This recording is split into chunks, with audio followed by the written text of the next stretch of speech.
everybody, Fletch from All Things Overlanding here. You probably, if you're watching this on YouTube, notice that something's different. Typically, I record these vlogs / podcasts in my studio at home. On today's episode, though, I actually decided to shake it up a little bit. I am in the middle of Hoosier National Forest. I'm actually going to be camping here tonight, and I just figured I would do today's episode from here. So, again, if you're watching on YouTube, you get a little bit of visual treat. It's a little bit different than normal. If you're listening on the podcast, appreciate that too. I will do my best to be as descriptive as possible on the podcast so you know what's going on. But so the topic of today's podcast / vlog, I wanted to talk about this hot button topic that you may or may not have heard of. If you're on YouTube quite a bit, you've definitely heard of it. There are a ton of videos for it. I get a ton, especially since I am typically searching for things related to overlanding. But this term, van life.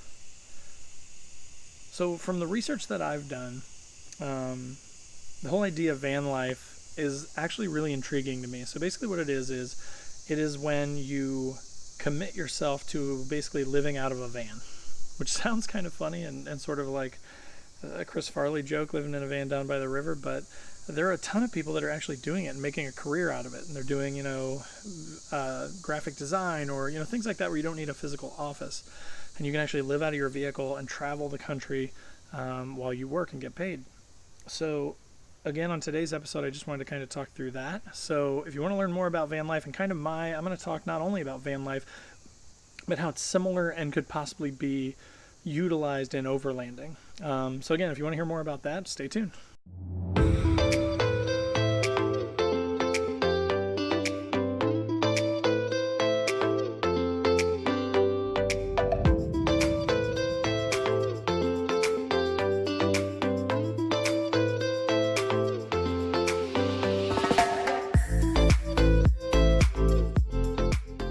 Alright everybody, so on today's episode, as I mentioned, we're going to be talking about van life and kind of how that's similar to and or relates to overlanding.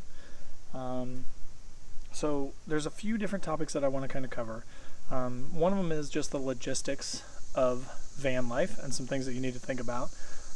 I'll also put some links down below to other videos that I've watched that really got me interested in this whole van life thing and has actually kind of influenced me as far as now I'm going to be building a permanent drawer system in my truck. Not to live out of it, but so then when I do go overlanding, I'm more prepared. I've got a better system in place to make sure that I've got everything. I'll tell you a funny story here in a little bit about this specific trip and some things I forgot. So that's the first thing, is logistics of van life. The second topic that we're going to be talking about is, do you do it full-time or part-time? And kind of what are the benefits of full-time, benefits of part-time, and then the cons of full-time and the cons of part-time. So that's the second thing. And then the third thing that we're going to talk about is going to be the way that this relates to overlanding, and again, kind of how that's influenced me, how the whole van life trend has influenced me as an overlander. So those are the three things we're going to talk about on today's episode. So let's dive straight into the first one. As far as van life and the logistics of it. So if you watch some of these other videos, you'll see these people are literally living off the grid. So everything from, they have a water system, they have a sink for washing dishes with, the ability to cycle clean water up and then have it go down into a bin that they can then, dump out later and then go to like a KOA or something like that to camp for the night, fill back up the water when they run down. They've got solar panels on the roof, so they're running 100%, self-sufficiently. They've got storage, like batteries that are being used to power things. Some of those sort of power generators, like I've talked about before, like a Jackery 240 or a Yeti Goal Zero 400 watt battery. Those type of things are running their systems and then being recharged by solar, or worst case being recharged at like a KOA or a campsite, things like that. So when you think about logistics, you have to think about everything. You have to have internet if you're working, right? If you're working doing something digitally, something where you have to send emails, receive emails. A lot of these people seem to have shops, things like that, where they're actually like selling merchandise online, maybe about van life or just something that they've designed, may not be related to van life.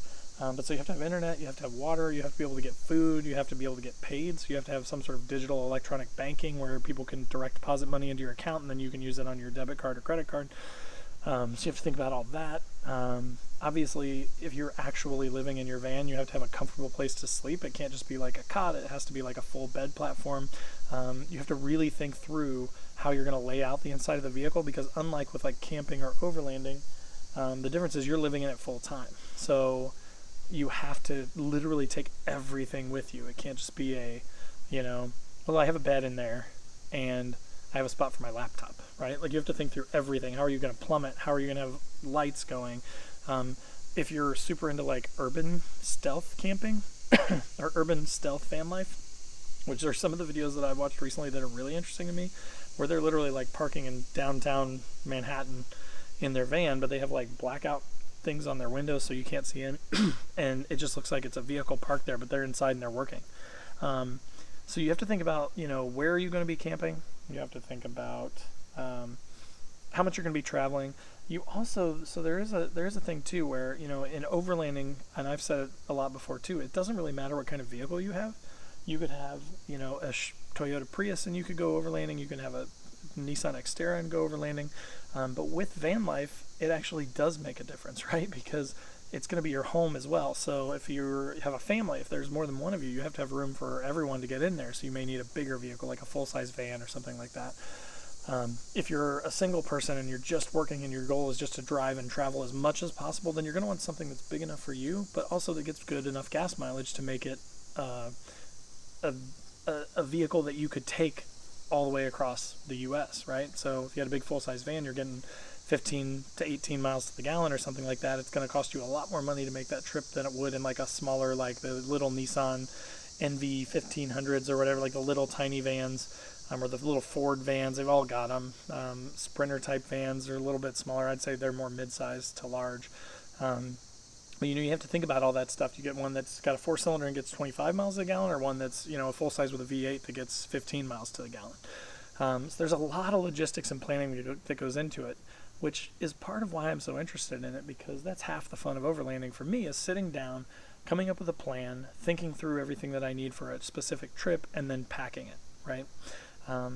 So with this, you're planning it, and then you're on your own. You're out there in the world. I mean, you can always buy new stuff and you can replan it, but it's going to cost you a lot more money if you have to redesign your whole interior, that sort of stuff too. So logistics is definitely important, definitely something that you've got to think about when you're talking about van life. But not just the logistics of, vehicle selection, not just the logistics of what utilities do you need to have. There's also logistics of, so again, depending on your family situation, are you a single person? If you're a single person, the logistics make a lot more sense, and it's a lot easier for you just to pack up and live in a van and go drive around the country. If you have a family, that's a whole other commitment. If you have a steady job that is located in a specific location, then you've got to think, like, do I have the flexibility to be able to go remote, go mobile, and work from somewhere else? What are the challenges that are going to pop up in doing that? So even if you do have that flexibility, wherever you go, like right now, I have reception a little bit, but I don't know that I could piggyback off of it on my laptop and actually do work from where I am. So you have to think about all those things. Like, you still have to be able to do your job. You have to have the right vehicle. You have to have the right layout in the vehicle to make it make sense.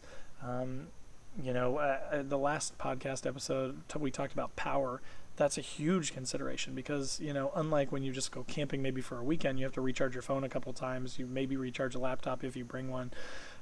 You're talking about full-time living out of that van or that vehicle. So are you going to run it all the time, let the alternator charge the battery, and then run all your stuff off of it?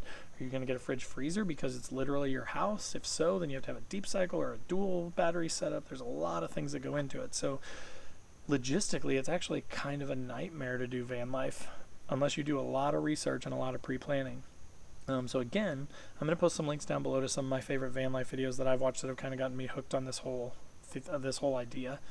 But so that was kind of a rant about all the different things related to van life. But again, there's probably 10 times that amount of stuff that you have to think about to really go into van life. But these are kind of the big things that I've seen in the videos that I've watched so far. So hopefully that kind of opens up the doorway to that topic for you. So let's move on to the next topic. So, full-time versus part-time. Full-time is a huge commitment. Financially, you're going to have to spend a bunch of money to outfit your vehicle. I mean, you can go on the cheaper side, but again, you have to live out of it. So if you think of it as, I'm no longer paying rent, or I'm no longer paying utilities, things like that, I'm going to be solely sufficient on my vehicle. That may make a little more sense to upfront pay some more money to build the thing and then ride it out for 3 to 5 years, hopefully, without having to spend a bunch of money to maintain anything on the vehicle. If you're talking about part-time, I personally have a job that's fairly flexible and I can work remotely, which is really nice. And I have thought about, I haven't done it, but I have thought about, maybe driving down here one weeknight and staying in Hoosier National Forest, camping down here, and then the next day using the cell phone reception from my phone and piggybacking my laptop off of it so that I can just do work, sit in the tent, sit in the cot, sit in my chair out here, and just do my job from the woods. So, part-time is obviously a lot easier because then, if you just have a vehicle that's outfitted to be able to take you on those trips, take you on those journeys, but for, 1 to 5 days at a time, and your job's flexible enough, then part-time might make sense for you.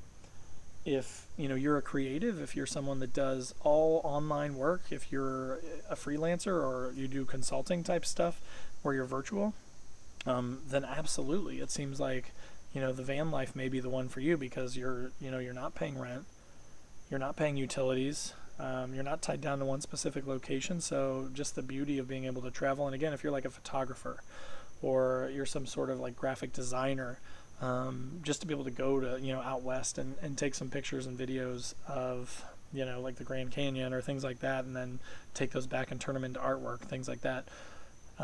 You could definitely do that. So, if you have the right type of job, if you have that flexibility, then full-time may make sense for you. But it's definitely something to consider. So again, I'm going to post some links up below to other videos that I found about it, so you guys can check those out as well. But so then that's kind of the full-time versus part-time section. So let's move on to the third part. So the third part is, how does this tie into overlanding, and what is kind of, in my opinion, the overlanding version, if you will, of van life, right? So I've been overlanding for about 4 years now. I've been all over. I've been to Wisconsin. I've been to West Virginia really recently. I've been up to Wisconsin. I think I already said that. I've been down to Kentucky, and I really want to go down and run the Kentucky Adventure Trail. I've heard that there's actually some decent stuff in the southern part of Ohio too, so I kind of want to make it over there in the near future. So, I want to go on to all these places, right? But again, for a trip that long, so if you're talking a trip of a week to 2 weeks, it's essentially very similar to van life, right? Where you have to have every single thing that you're going to need in the vehicle. And or you may be able to stop and buy some stuff, but that's not ideal. If you're trying to travel across country and then, you don't know where you are, you don't know what to expect, you don't know if you're going to get somewhere and you're going to drive for 50 miles before you see an exit, you really need to think ahead and pack and basically view it like you're going to be living out of your vehicle, because you really are, for like a week to 2 weeks at a time if you're going on a longer trip. So again, I watch these van life videos and they get me all excited to, more efficiently kit out my truck.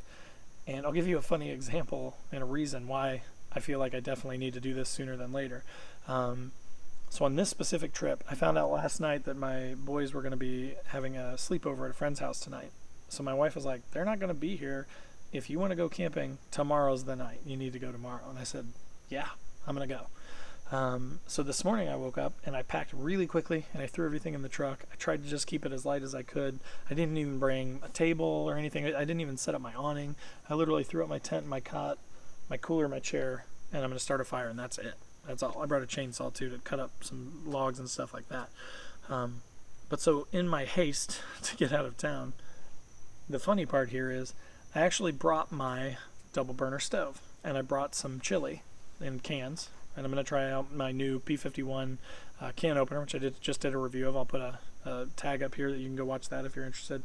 But so I brought the P51 can opener. I've got my canned goods. I've got my double burner grill. But I forgot the regulator, the little thing that you use to attach to propane. I've got propane too. I forgot the regulator, so it's useless. I can't even use my grill because I don't have that regulator. Also, an important piece of this puzzle would be, pots, my cooking set. That would be something you would need to cook this chili. I forgot that too. So the reason I bring that up is this whole idea of like overlanding as van life, right? The more that I've been influenced by this and the more that I've thought about it and the more I've gotten into overlanding and I want to do it more and more and more, 10, 15, 20 trips a year instead of 4 to 8, the more I've started to really think about the logistics of my truck and how much stuff I can fit in there and what I need to have in there at any given time to go somewhere. So where I'm going with this is I actually have a friend who's like a professional grade woodworker, and he's offered, thankfully, to help me build a drawer system for the back of the truck. The benefit of that is I'm going to really sit down and I'm going to take a lot of time to plan out what are the things that can stay in the truck permanently, which is going to free up space in my house, which is nice. Like the chainsaw can stay in there permanently. The double burner grill with the regulator attached so I don't forget it, and some propane tanks can stay in the truck all the time. I've got these big black Plano crates that I use to store stuff in the truck. I'm going to make spots for 2 of those, and then I'm going to have a slide-out drawer that's going to have a spot for a cooler and my water jug on top of it, and then a drawer that slides out of that that's going to have the double burner stove on it. I also just purchased a 100-watt Renogy solar panel, which I'm going to mount on the hood of the truck, and I'm going to use that to charge my power generator, my 280-watt power generator. I'll put a little tag up here for you if you want to watch about that, the power episode. But that thing is basically like a little lithium battery pack that can recharge a lot of stuff, run a lot of stuff. So I plan to put that battery pack in the back of the truck, have it wired up to the solar panel so that it's constantly just trickle charging and keeping it topped off. And then I'm going to use that to run my radios. I'm going to use it to keep my batteries for the chainsaw charged. I'm going to use it to recharge my phone, my cameras, my laptop, all that stuff. But I'm going to have it all centered on the back of the truck. It's all going to be built into custom spots in that drawer system.